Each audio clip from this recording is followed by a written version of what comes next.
Today my topic is Stirling approximation. तो ये formula होता है स्टर्लिंग अप्रोक्सीमेशन.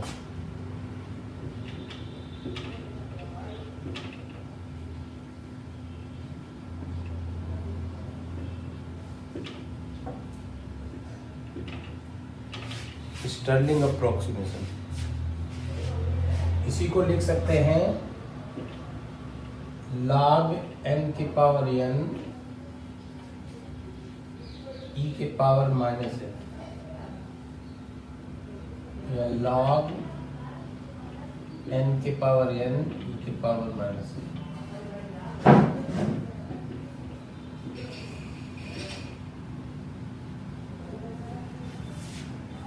तो n फैक्टोरियल की वैल्यू n के पावर n e के पावर माइनस n से निकाली जा सकती. इसको प्रूव करने के लिए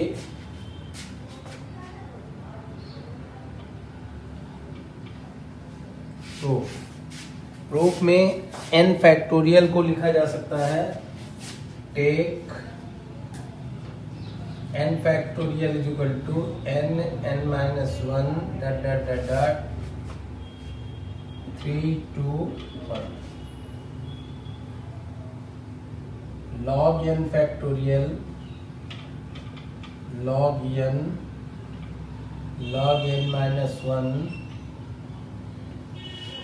log 3 log 2 log 1.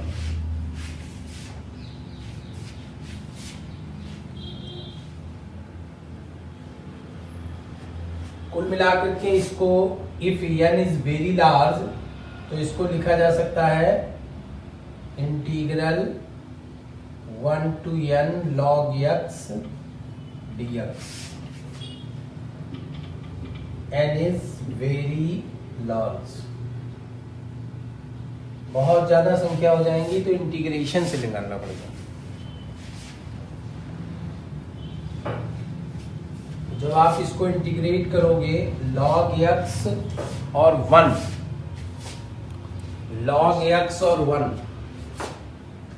तो log x को पहला टर्म 1 को दूसरा term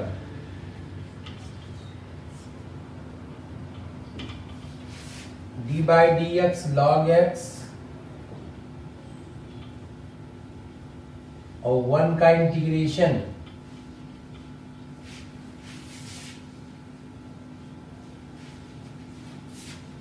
is equal to n log n 1 log 1 minus 1 by x. x का मतलब x आ जाएगा इंटीग्रेट होकर n log n और log 1 जीरो होता है.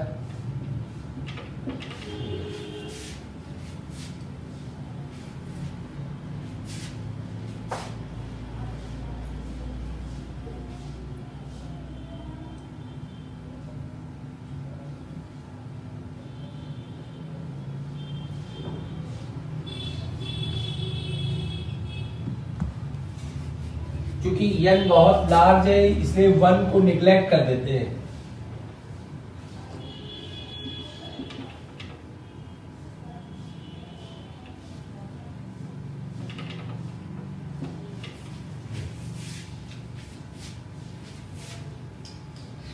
ये आपका स्टर्लिंग अप्रोक्सीमेशन है. फॉर्मूला था thermodynamical probability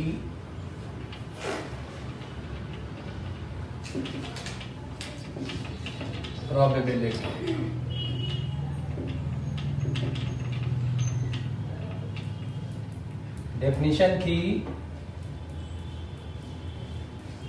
total number of microstates. तो आपकी डेफिनेशन थी total number of microstates of any given macrostate. Total number of microstates number of microstates of given macro state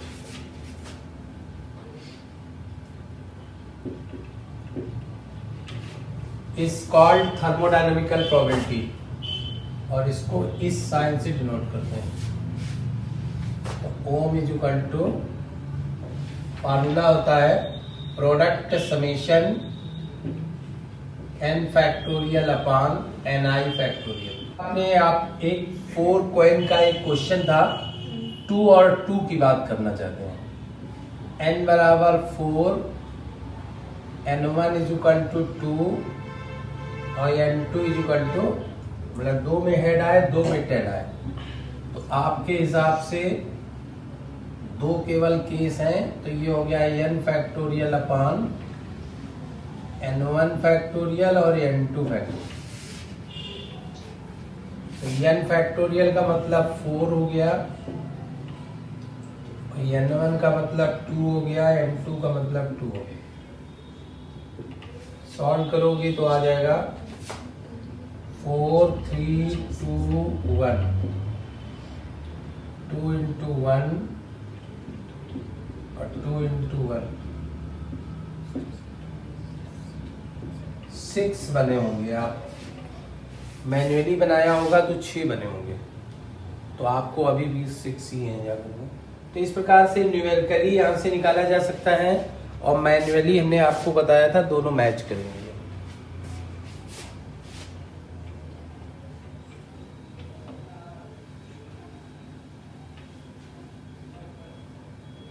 next है constraints.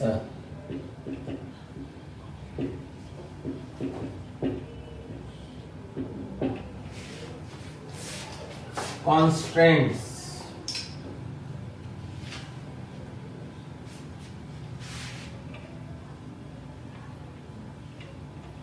It is a restrictions.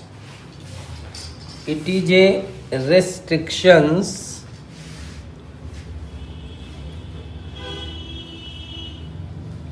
applied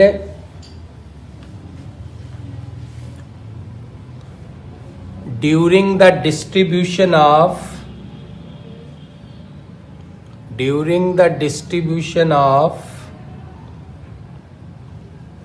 molecules in phase space. Molecules in phase space. Number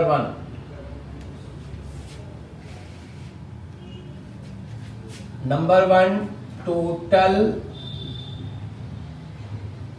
molecules are constant before and after distribution। मतलब ये कहना चाहते हैं कि capital N is equal to N1 plus N2 plus N3 is equal to constant.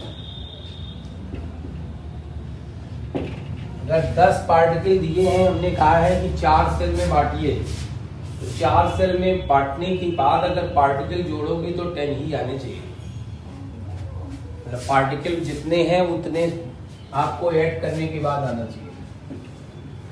Summation I N I is equal to constant. और अगर आप differentiate कर दोगे तो n चूंकि कांस्टेंट है इसलिए 0 हो जाएगा।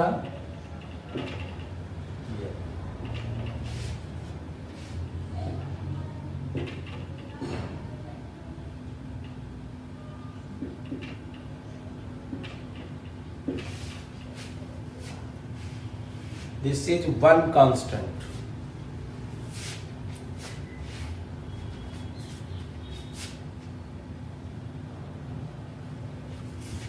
दूसरा, टोटल एनर्जी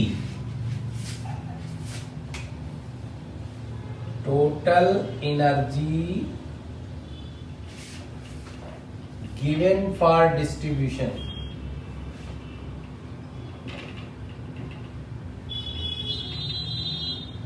is constant.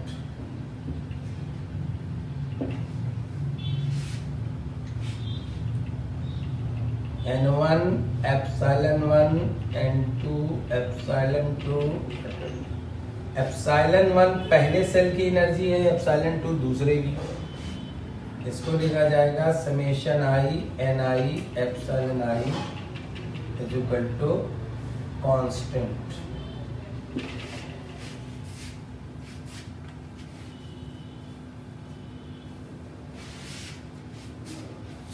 और इसी को लिखा जा सकता है समेशन i epsilon i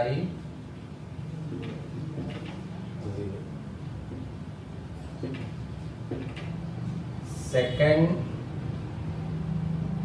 constant.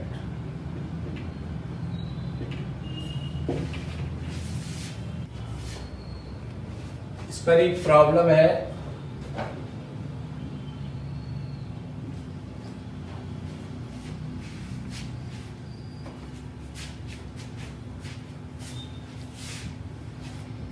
consider a system of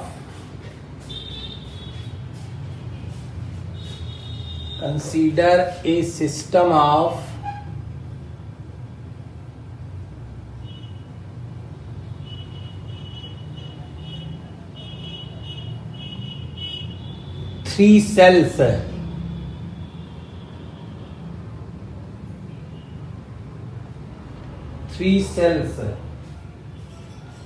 such that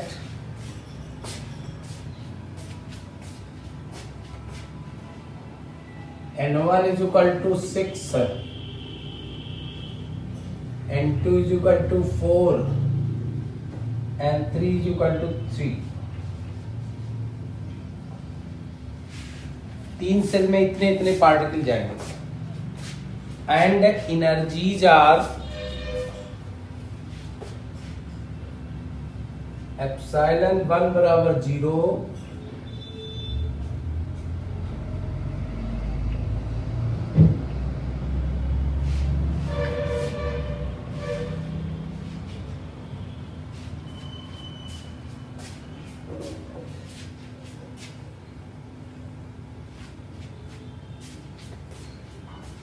if change of particle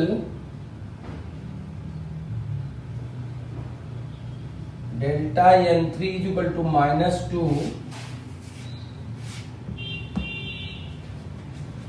then find delta n1 delta n2।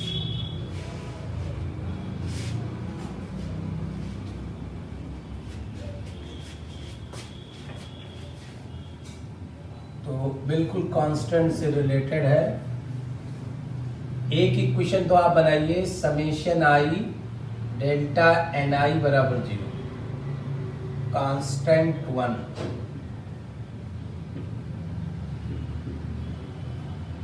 इसे लिखिए delta n1 delta n2 delta n3 बराबर 0,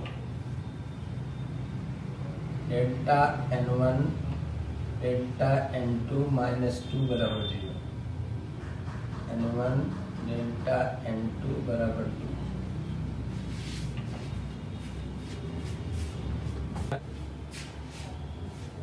और दूसरा हो गया epsilon 1 delta n1 epsilon 2 delta n2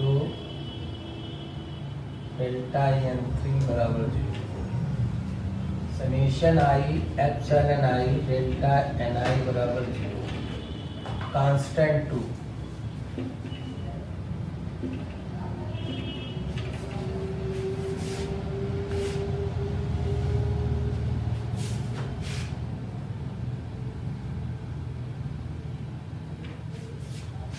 value put करिए जरा। Epsilon 1 कितना है 0, एप्सिलॉन 2 कितना है 2, एप्सिलॉन 3 कितना है 4,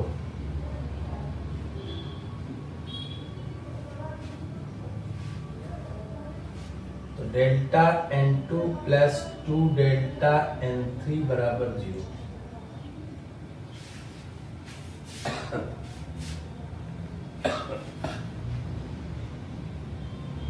इसमें एक वैल्यू तुमको पता है, ये पता है आपको, ये 4 आ जाएगा डेल्टा n2।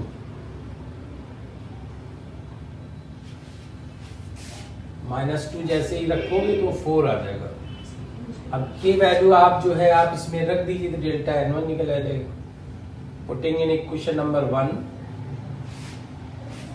तो डेल्टा n। अब बिफोर प्रोबेबिलिटी कितनी है और आफ्टर प्रोबेबिलिटी कितनी है? बिफोर प्रोबेबिलिटी हो गई initial probability, initial probability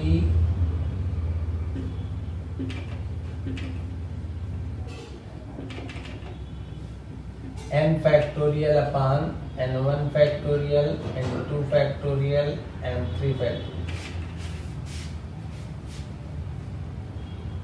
total n कितने हैं? 13, 6, 4, 10, 3, 13। 13 फैक्टोरियल अपान 6 फैक्टोरियल, 4 फैक्टोरियल, 3 फैक्टोरियल।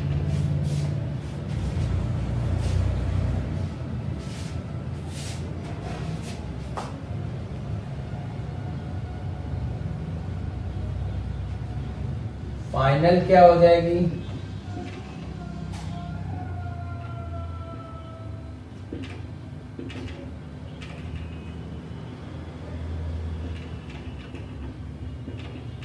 अब आपका n1 चेंज हो गया है। डेल्टा n1 कितना आएगा सॉल्व करके? -2 आ जाएगा। डेल्टा n1 कितना आया होगा? -2।